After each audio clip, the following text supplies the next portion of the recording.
Welcome to Keto Meals and Recipes.com. Due to many comments and suggestions, today I'm going to be making a no machine and a machine version of this really delicious, creamy, Haagen Dazs inspired keto strawberry ice cream. The reason that the Haagen Dazs ice cream is so rich and velvety and flavorful, it's because of the custard base, which I will use for both versions of this ice cream. And like the Haagen Dazs ice cream, my machine and no machine version will have that wonderful fresh strawberry taste, as well as that same luxurious mouthfeel. And it doesn't matter which method you use, even in the no machine version.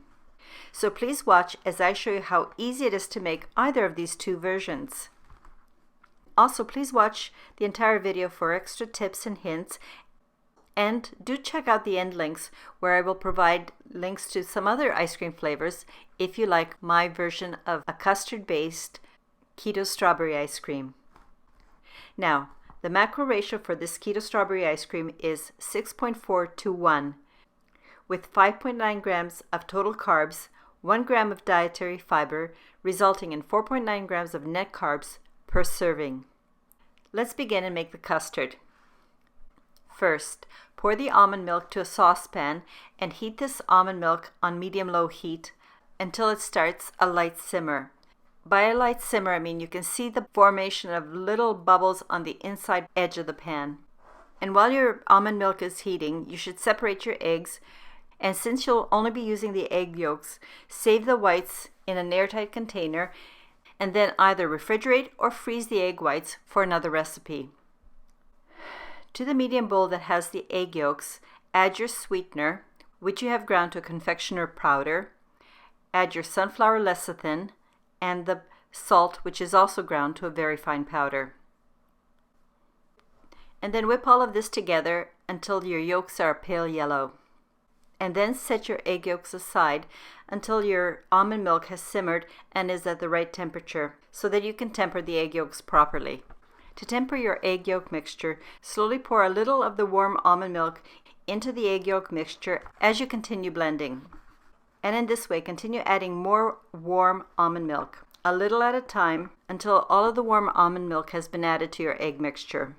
Then give it a quick stir and pour the tempered custard into the same pan that you warmed the almond milk in.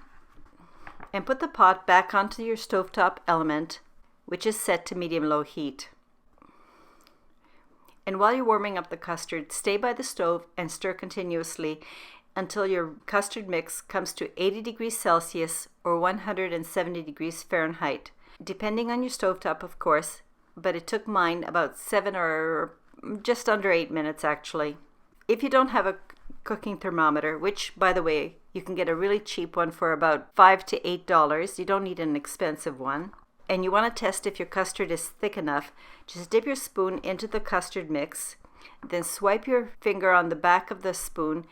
If you can make a clean line that stays clean and does not close up again, then your custard is done. At which point, just simply remove the pot from the heat. One of the things I do while I'm babysitting and stirring the custard is I always prepare my ice water bath by taking a large bowl, filling it up with ice and water, and then putting a clean bowl into the middle. I think it's really important to strain your custard as you're pouring it into the ice water bath. So place a fine mesh sieve over the bowl and then just pour in the hot custard to strain it, and this will remove any egg pieces or little clumps that may have resulted from the cooking process. And the reason you do this is because you'll get a really nice creamy texture without any even tiny lumps. Once the custard has been strained, remove the sieve and any residue left in the sieve. Don't try to press it through the sieve. To this custard, add a teaspoon of vanilla and stir well to incorporate the vanilla throughout the custard. You want to add the vanilla after the cooking process because this will give you the best taste.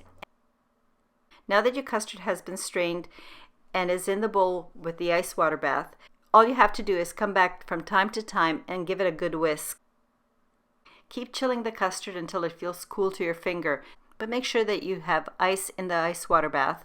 This will help the custard cool more evenly and a little bit faster, I think.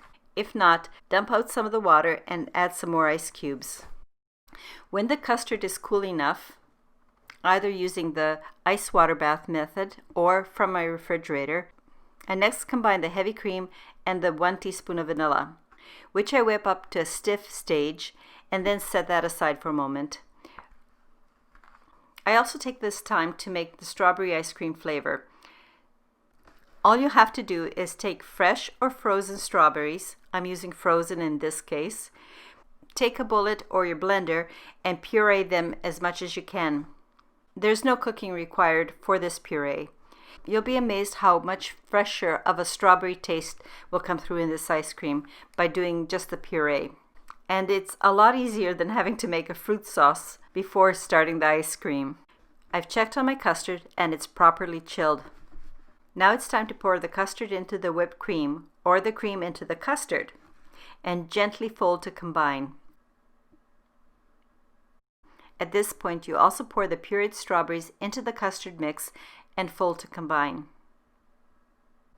Here's an option I'd like to suggest for you. Please don't feel you have to do it, but if you want a deeper pink color, just add a dab or two of a nice bright red food color, such as a Walton gel color. Stir well until the gel color has been thoroughly blended into the ice cream, and you have a nice pale pink color like the kind you would see in an ice cream parlor. Up to this point, everything has been the same, but the next thing I will do is describe how to make the no machine method, which is extremely simple because all you have to do for this step is to pour the custard into a freezer-safe container, place a sheet of cling wrap on top of the custard so that it's touching the surface. This will prevent the skin from forming. Place the airtight lid on top and freeze for about 2 to 3 hours.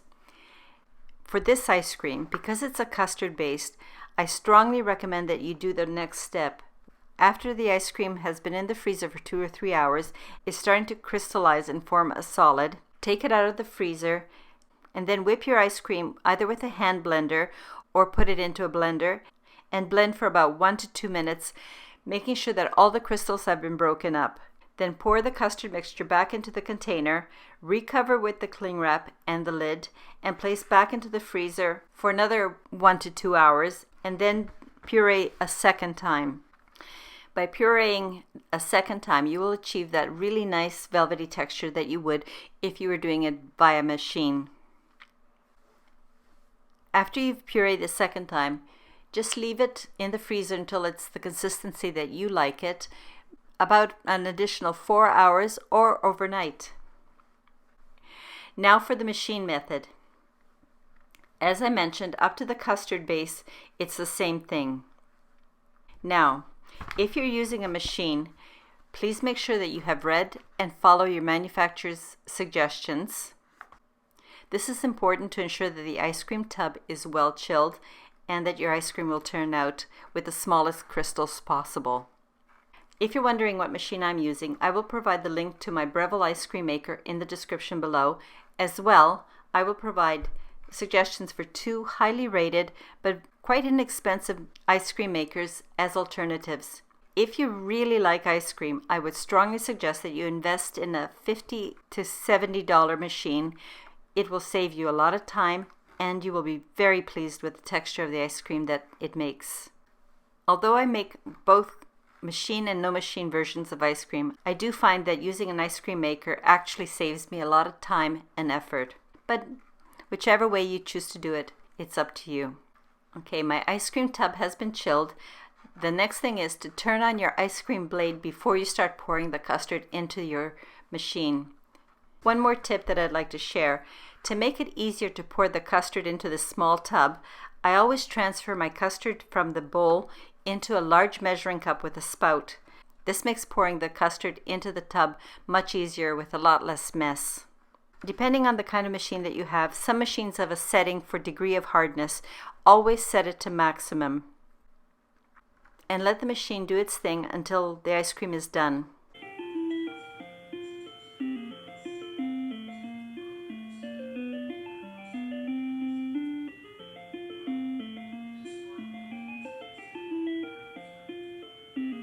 When your ice cream is done, you'll notice that it's at a very nice soft serve consistency, and you can enjoy some right away.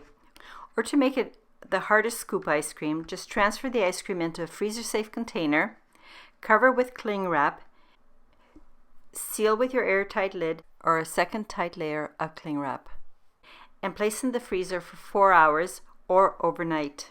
Here is a side-by-side comparison of the No Machine and the ice cream maker machine method.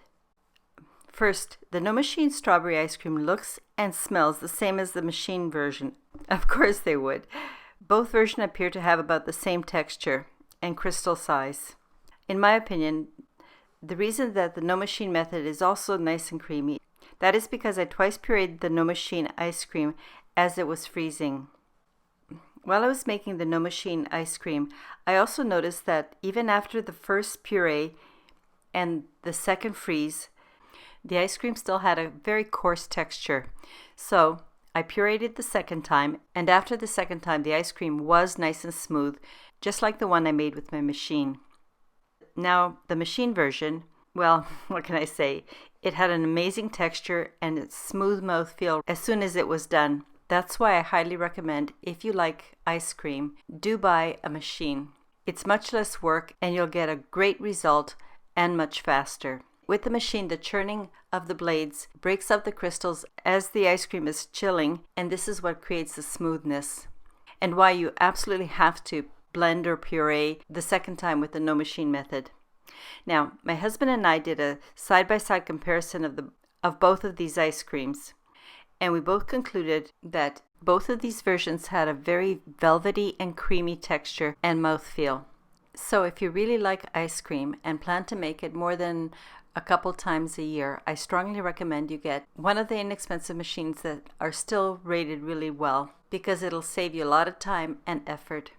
After the side-by-side comparison, my husband and I both concluded that this recipe is a great comparison and a keto adaptation or keto modified version of the strawberry Haagen Dazs ice cream. I hope you and your friends and family will enjoy it. I really like to serve my ice cream with a bit of garnish, so I cut up a strawberry very simply like this and then just place it on top. I really like the visual. Although I'm making this during strawberry season, because fresh strawberries are available in most places all year round, or you can use high quality frozen strawberries, you can enjoy this ice cream any time of the year. If you can, please leave me a comment telling me whether you found it useful or interesting to have both the machine and no machine version of how to make this ice cream in the same video. And after checking out the other ice cream flavors I've made, please do let me know if there's an ice cream flavor that you particularly like that I have not made yet. I really love suggestions.